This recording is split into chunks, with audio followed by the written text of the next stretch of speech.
Hello friends, this is Sagar Joshi. Today I'm going to talk about different types of joins in SQL.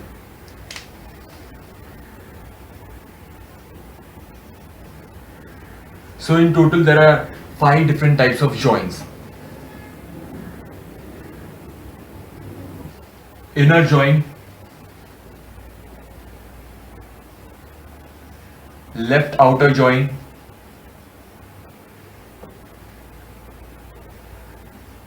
cross join, right outer join,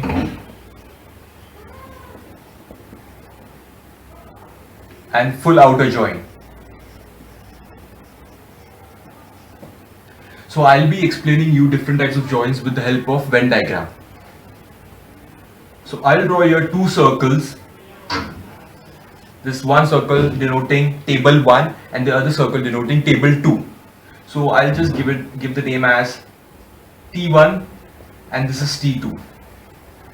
So if you want, there are two tables, and if you want the output to be the common values, if you want the common values to be the output, so this is the common region out here.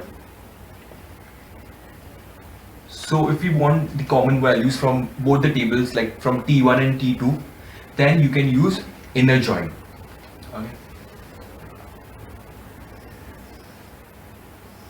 So this is T1 and T2.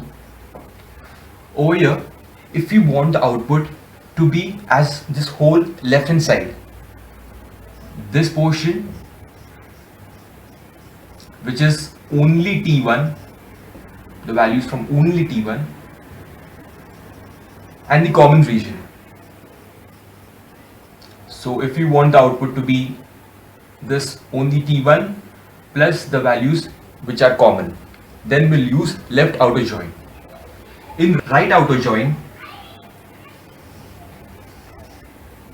this is T1 and this is T2. This is the common region.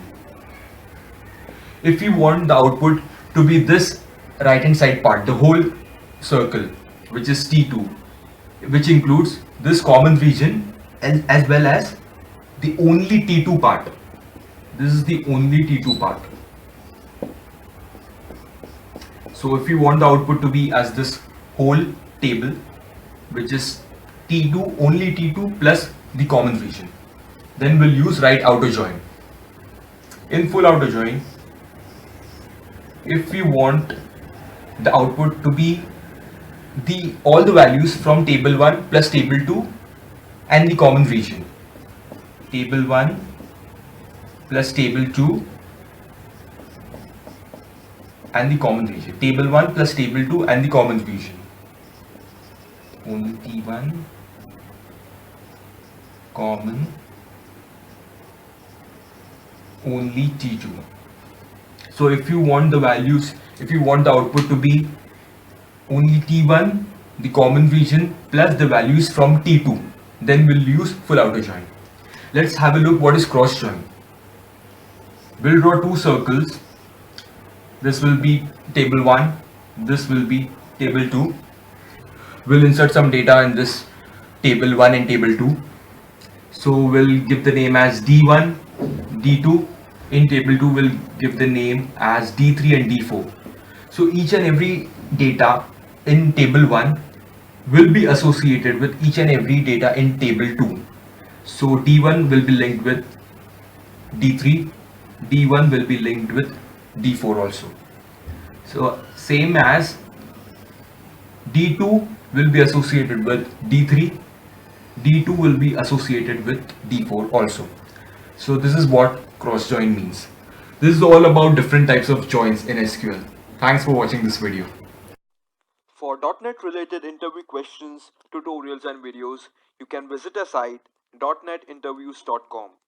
You can also subscribe us on our YouTube channel for more videos. The name of our YouTube channel is .NET Interviews. Thank you.